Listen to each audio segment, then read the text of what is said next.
कि करतारपुर भारत के पास होता अगर इंदिरा गांधी 1971 में गलती ना करती, वो कैसे देखते हैं आप ऐसे इश्यूज? नहीं, वो सही कह रहे हैं। वो तो पॉसिबल था। अगर वो चाहते उस टाइम हमारे हाथ में बहुत कुछ था, कंट्रोल था, पूरा बांग्लादेश हमारे हाथ। तो पाकिस्तानी फौजी हमारे हाथ में थे, जिसके बिहाफ पे हम वो करतारपुर अपने ले सकते थे। बट जो इनसे अब गलतियाँ हुई हैं, जो इंदिरा जी से सिखों ने मोटरसाइकिल रैली निकाली, एक तरह से प्रदर्शन करने की कोशिश, आप कहाँ देखते हैं? जो इतनी रैलियाँ निकली, 6 सम्मेलन हुए हैं, इसीलिए हुए हैं क्योंकि हम मोदी जी के साथ हैं और चाहते हैं कि फिर तीसरी बार मोदी सरकार। नमस्कार, मैं हूं नरेश वत्स। इस समय दिल्ली का तापमान 43 डिग्री सेल्सियस है। उमस है, तपती दोपहरी है, लेकिन लोकतंत्र के सबसे सशक्त, मजबूत और ये कहें कि मस्त मौला जो प्रहरी हैं वो हमारे साथ हैं। ये पर्ची काट रहे हैं और जो भी मतदाता मतदान केंद्र से पहले यहाँ पर आता है, सबसे पहले नमस्कार। हाँ, रजनी चोपड़ा। अच्छा रजनी जी, मुझे ये बताइएगा कि कितना अभी तक जो मतदान है वो हो गया है? 50% से ऊपर हो चुका है। और बहुत गर्मी है, बहुत, ऐसे में कैसे, आपको कैसा लग रहा है? हमें तो बहुत अच्छा लग रहा है, कुछ जोश से आ रहा है, बहुत बढ़िया लग रहा है, कोई ऐसी गर्मी नहीं लग रही। चलिए, इंजॉय कर रहे हैं हम, बहुत इंजॉय कर रहे हैं क्योंकि इनको इस समय एक जो जोश है वो है कि अपने पक्ष में, यानी कि जिस दल को ये चाहती हैं उसके पक्ष में वोट हो, ये चाहते। जी राम राम। राम जी। क्या शुभ नाम आपका? सतीश चोपड़ा। सतीश जी, आप ये पहली बार बैठे हैं या कब से आप कर रहे हैं ये काम? नहीं, मैं निगम के चुनाव में भी बैठा था पिछली बार, अभी फिर दोबारा बैठा हूँ। तो कैसा, क्यों बैठते हैं आप? कोई पार्टी ने आपको कहा है या कुछ? जनता सेवा का मेरा अपना मोटिव है कि जनता सेवा करनी है। तो पहचान लेते हैं जब वोट डालने आते हैं किसकी हवा चल रही है? बिल्कुल जी, पहचान, हवा चल रही है, मोदी जी की हवा चल रही है, मोदी जी के लिए बैठे हैं हम तो। लेकिन केजरीवाल साहब तो देखिए, वो कह रहे हैं कि दिल्ली का पानी रोक दिया और तमाम तरह के ऐसे मुद्दे उठा रहे हैं वो। और राजजी साहब ने कह दिया कि वो तो रोते ही रहते हैं। केजरीवाल की बात पे कोई यकीन नहीं कर सकता। उसने आज तक दगाबाजी की है, दगाबाजी करेगा। उसकी बात पे यकीन नहीं करते हम। दिल्ली वालों ने तो कह दिया कि केजरीवाल पर कोई भरोसा नहीं कर रहा है, लेकिन पंजाब में भी 1 जून को मतदान होना है। क्या दिल्ली वालों की बात पंजाब तक पहुंचेगी? जी, आप कुछ कहना चाहेंगी? लोकतांत्रिक पर्व है, मैं सिर्फ इतना कहना चाहती हूँ, हम सबको अपने निजी स्वार्थ छोड़कर देश के लिए वोट करना चाहिए, देश के हित में लिए वोट करना चाहिए। तो हमें जो लगता है कि कोई एक ऐसा इंसान है जो देश के लिए काम कर रहा है, रात दिन काम कर रहा है, आपको चाहे किसी भी पार्टी को देना हो, पर अगर जो देश के लिए काम कर रहा है उसके लिए वोट दें। बिकॉज ये हमारे लोकल मुद्दों के वोट नहीं हैं, ये हमारे देश के लिए वोट हैं। तो मैं सिर्फ इतना सबसे प्रार्थना करना चाहूँगी आपके चैनल के माध्यम से कि सब लोग देश के लिए वोट करें और ज़रूर करें। हमारे संतों ने, फकीरों ने कहा है कि परहित सरस धर्म नहीं भाई। लोकतंत्र में मतदान हो जाए, ये सबसे बड़ी कर्तव्य भी है, बड़ा धर्म भी है। ये काम कर रही हैं तो कैसा महसूस करती हैं आप? मैं सिर्फ इतना जानती हूँ, देश के लिए मुझे सेवा करने का मौका मिल रहा है। पहले मुझे चिंता हो रही थी एक्चुअली, पिछले हफ्ते की गर्मी और धूप देख कर कि पता नहीं कैसे बैठेंगे, पर सच मानिए मैं इतना अच्छा, मतलब हमें बिल्कुल प्रॉब्लम नहीं हो रही कि गर्मी है, पसीना है, भूख लग रही है, प्यास लग रही है, और हम इतना एंजॉय कर रहे हैं। और सबसे ज़्यादा तो ये जो लोगों का जोश है कि वो लोग अपने घर में से निकल कर, हमें जो जब सबसे ज़्यादा चिंता थी कि लोग नहीं आएंगे वोट करने के लिए, ऐसा बिल्कुल नहीं हुआ है। लोग बड़े जोश खरोश के साथ आ रहे हैं वोट देने के लिए। और अभी भी हमारे बूथ पर, जिस बूथ पर हम बैठे हैं या खंड पर हम बैठे हैं, 40 से 50% वोटिंग अभी सुबह सुबह में ही 3-4 घंटे में हो चुकी है।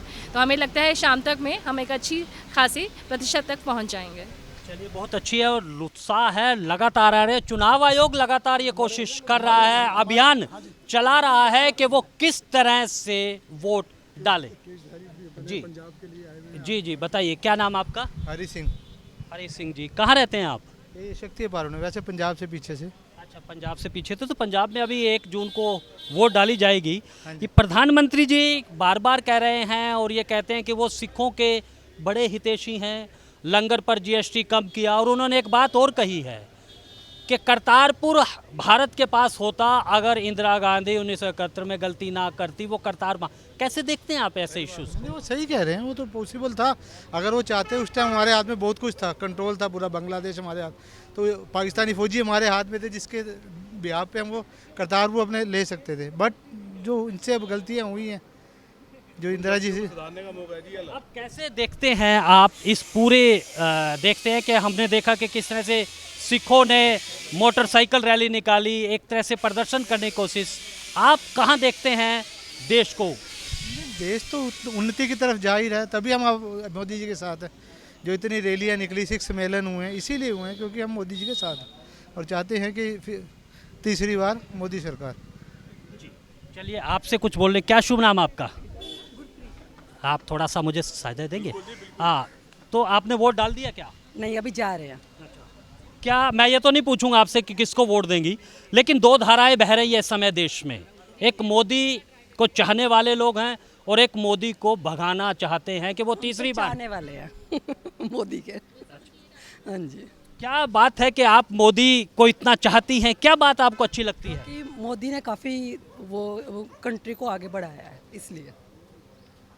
कंट्री को आगे बढ़ाया है। हमारे साथ कुछ युवा है, हम उनसे भी बात करते हैं। आइए आइए आइए, ये कैप बताइए, क्या नाम आपका? गौरव मोंगा। वोट डाल दिया आपने? हाँ जी। क्या वोट का क्या लग रहा है आपको, क्या रुझान है इस समय दिल्ली में? रुझान तो बीजेपी आना चाहिए। अगर देश की तरक्की के लिए आगे सोच रहे हैं तो बीजेपी ही आएगा, बीजेपी कंटिन्यू होगा।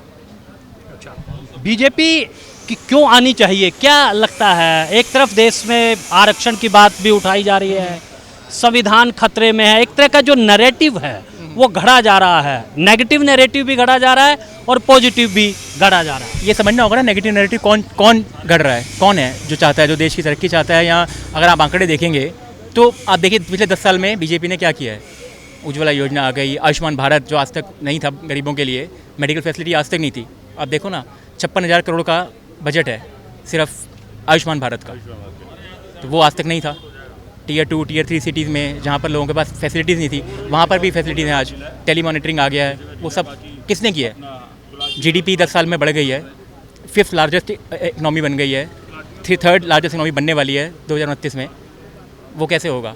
हेल्थ केयर के अंदर 2.5% जीडीपी पहुँचने वाला है, तो वो सब किसने किया है? बीजेपी ने किया है ना। चलिए, एक सकारात्मक सोच के साथ मतदाता वोट दे रहा है। आइए, आप, क्या नाम आपका? रोशन, क्या करते हैं आप? मेरा ट्रांसपोर्ट का काम है। ट्रांसपोर्ट का काम है। महंगाई का असर हो रहा है? बहुत असर है महंगाई का, बहुत ज़्यादा असर है, क्योंकि डीजल की प्राइस भी ज़्यादा है, ऊपर से टोल टैक्स वगैरह भी सब बढ़ रहे हैं। क्योंकि हम टैक्स सब देते हैं, हम हाँ रोड टैक्स देते हैं, परमिट के टैक्स देते हैं, इतने हम टैक्सेस दे रहे हैं। और जो गाड़ियों की लाइफ है वो इन्होंने कम कर दी, पहले 15 साल थी, अब 10 साल कर दी। और गाड़ियाँ पहले लॉकडाउन से पहले जो 15 लाख की थी वो अब 30 लाख की कर दी इन्होंने।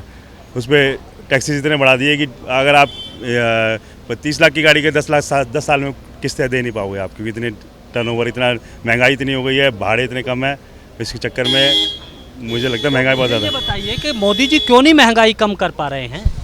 मोदी जी महंगाई के लिए मोदी जी ये बताओ, ऐसे महंगाई को हर चीज़ उनके लिए टैक्सेस ज़्यादा करें, टैक्सेस को एक स्लैब में करना पड़ेगा तब जाके कुछ होगा, वरना टैक्सेस के हिसाब से ही सब कुछ है। अच्छा, अगर क्या बदलाव चाहते हैं, आपको ये सुझाव दे सकते हैं? सुझाव ये देंगे कि टैक्सेस का स्लैब कम करा जाए और सब्सिडी वगैरह या किसी चीज़ की ऐसे, हालांकि जो भी कुछ न्यू बिगनर है या कोई जो अपना काम नया करना चाहता है उसको कुछ ना कुछ फैसिलिटी मिल जाए और वगैरह टैक्सेस वगैरह कम करने जो अपना काम खुद करना चाहते हैं उनको कुछ और फैसिलिटी देनी, टैक्सेस वगैरह या इनकम टैक्स में कुछ रिबेट ज़्यादा देनी चाहिए, कुछ करना चाहिए, उसके हिसाब से करना चाहिए, कुछ ना कुछ करना चाहिए। टैक्स स्लैब में एक रूपता की बात कही जा रही है और जो अपना काम करना चाहते हैं उनको भी सरकार मदद करे, यानी कि जो एक स्टार्टअप का जो एक कंसेप्ट है उसको आगे बढ़ाया जाए। चलिए, हमारे साथ कुछ दूसरे नौजवान नेता भी हैं, उनसे बात करेंगे। आप आइएगा। क्या शुभ नाम आपका? आदित्य गांधी। आदित्य जी, आप क्या बीजेपी से ताल्लुक़ रखते हैं? हाँ जी, हाँ जी। क्या हैं आप बीजेपी में? मैं बीजेपी में लोकसभा का सह संयोजक हूँ, यूथ विंग से। बड़ी चुनौती दे रहे हैं केजरीवाल साहब आपको? बिल्कुल, हमारे माननीय प्रधानमंत्री जी जिन्होंने अपना एक एक क्षण मातृभूमि की सेवा में लगाया और जो पूरी हमारी भारत की संस्कृति को विश्व पटल पे रखने का काम किया है, तो वो माननीय प्रधानमंत्री मोदी जी हैं। मैं ये तो बात आपकी मान ली प्रधानमंत्री जी की। मैं चाहता हूँ कि जो आम जन है वो दिल्ली वाला, वो केजरीवाल की जो एक राजनीति की शुरुआत उन्होंने की है, चाहे वो झुग्गी कॉलोनी में मुफ्त पानी बिजली की बात है, ये एक राजनीतिक चुनौती है क्या आपके लिए? नहीं सर, ये तो हम तो सातों की सातों सीटें बिल्कुल आराम से जीत रहे हैं। आपसे जब लोग मिलते हैं तो उस पर कोई चर्चा होती है या नहीं होती है? ये जो बिजली पानी मुफ्त करने वाली केजरीवाल हैं की राजनीति है, वो कहते हैं हमने हेल्थ सेक्टर ठीक कर दिया, हमने स्कूलों की पढ़ाई ठीक कर दी, उसको लेकर आप बीजेपी के कार्यकर्ता हैं, कुछ सवालों के जवाब तो आपको देने होंगे ना? तो मैं ये कहना चाहूँगा इस संदर्भ में कि वो तो सिर्फ जुमले करते हैं और झूठ बोलते हैं, झूठ की राजनीति करते हैं। जो पिछले 10 सालों में पूरे राष्ट्र में, और जो आम जनता है आज वो राष्ट्र को सर्वप्रथम देखना चाहती है, और मोदी जी ने इतने काम कर दिए जो अनगिनत हैं। 9 न्यू IIT बना दिए, 9 न्यू IIM बना दिए, 12 एम्स बना दिए, 370 हटा दी, राम मंदिर बना दिया, 12 करोड़ लोगों के घर हेल्थ कवर पहुंचा दिया, 40 करोड़ महिलाओं को गैस कनेक्शन दे दिए। तो बहुत से ऐसे काम हैं जो अनगिनत है, और हम सबको बड़ा गर्व होता है कि हम भारतीय जनता पार्टी के एक समर्पित कार्यकर्ता हैं, और हम पूर्ण रूप से पार्टी के लिए तन मन धन से लगे रहते हैं। और हम यही चाहते हैं कि दिल्ली में भी आने वाले समय में भारतीय जनता पार्टी की सरकार आए, और दिल्ली की जो आज जो हालत है उसमें सुधार हो, और सब देश 2047 में मोदी जी के नेतृत्व में विकसित भारत की तरफ बढ़ रहा है। तो लोकसभा के जो चुनावी नतीजे आएंगे 4 जून को, उसके बाद पता चलेगा कि दिल्ली में बीजेपी कितनी सशक्त है, क्या वो केजरीवाल को टक्कर दे सकती है? क्या नाम आपका? सर मनीष लोहिया मेरा नाम है। बिल्कुल टक्कर दे चुकी है, क्योंकि अब वो जो फ्री का जुमला था वो ख़त्म हो रहा है। लोगों को समझ आ रहा है फ्री क्या है और बटन किस पे पड़ता है। बीजेपी फ्री के नहीं है, थोड़ा बहुत छूट देती है, मगर फ्री के लिए नहीं है कि फ्री हर चीज़, बिजली फ्री, पानी फ्री, बसें फ्री, हर चीज़ फ्री देकर बंदे को अपंग बना रहे हैं लोग। केजरीवाल जी अपंग बना रहे हैं। अभी श्रीलंका का क्या हाल हुआ फ्री के चक्कर में, अभी हमने पाकिस्तान का देखा क्या हाल हुआ। तो फ्री का जुमला ख़त्म होना चाहिए। मैं ये चाहूँगा अपनी जनता से, दिल्ली वालों से खासकर, कि जो फ्री का जुमला है वो ख़त्म करे और अच्छे प्रधानमंत्री को या नेता को वोट दे जो काम करता है, ना कि फ्री का जुमला देता है। अच्छा, मुझे मनीष जी ये बताइएगा कि आप क्या सोचते हैं, देश को कैसे, जो विकसित भारत की बात हो रही है, आप किस ढंग से? सुरक्षा, फर्स्ट ऑफ ऑल सुरक्षा। आर्मी को जो बजट के अंदर डिफेंस बजट बढ़ा है, उसके अंदर काफ़ी अच्छा बजट मिला है हमारे को, वो आगे बढ़ाया जा रहा है। सड़कें कहाँ से कहाँ तक पहुँच रही है, बॉर्डर पार कर रहे हैं। चीन और पाकिस्तान को डराया जा रहा है हमारी तरफ से, पहले हम खुद डरते थे उनसे, आज डराया जा रहा है। तो बहुत अच्छा डिफेंस चल रहा है हमारा। फाइनेंस भी हमारा बहुत अच्छा चल रहा है, ऐसी बात नहीं है। थोड़ी बहुत कमियां होती है, हर किसी के घर में होती है, तो हमारे घर में भी है। अच्छा, एक अग्निवीर की योजना जो है, जो मोदी जी लेकर आए, उस पर भी काफ़ी विवाद है। वो देखो, अग्निवीर क्यों लाया गया? अग्निवीर इसलिए लाया गया है क्योंकि हर बंदा सशक्त हो सके, लड़ाई के लिए हर कोई तैयार हो सके। जैसे 1998 जब हमारा कारगिल युद्ध हुआ, उसके अंदर हमने आह्वान करा था कि आओ लड़ो, आह्वान करा था, तो उस टाइम बहुत चीज़ें हमें डिफेंस करनी पड़ी थी। तो आज हमारा युवा तैयार होके जाएगा, चाहे वो 5 साल करे, उसके अंदर 10 साल करेगा, तो एक उसको एक्सपीरियंस मिलेगा मिलिट्री के रूल का, कि कैसे जिया जाता है, किस तरह रूल्स होते हैं, कैसे अपना डिफेंस करा जाता है। तो हर किसी को वो करना चाहिए। अग्निवीर कोई बुरी नहीं है। आप गवर्नमेंट दोनों तरफ चल रही है, अग्निवीर को भी लेके चल रही है और रेगुलर बेसिस पे भी वो आगे बढ़ रही है। एक बात तो बिल्कुल साफ है कि जो अग्निवीर है, क्योंकि सैनिकों का और सेना का जो अनुशासन है वो किसी भी देश की तरक्की में अहम है। इसीलिए अग्निवीर को शुरू किया है कि जन जन तक ये जो अनुशासन है, काम करने की, पराक्रम दिखाने की, पुरुषार्थ करने की, वो उस सोच के साथ आगे बढ़ रहे हैं।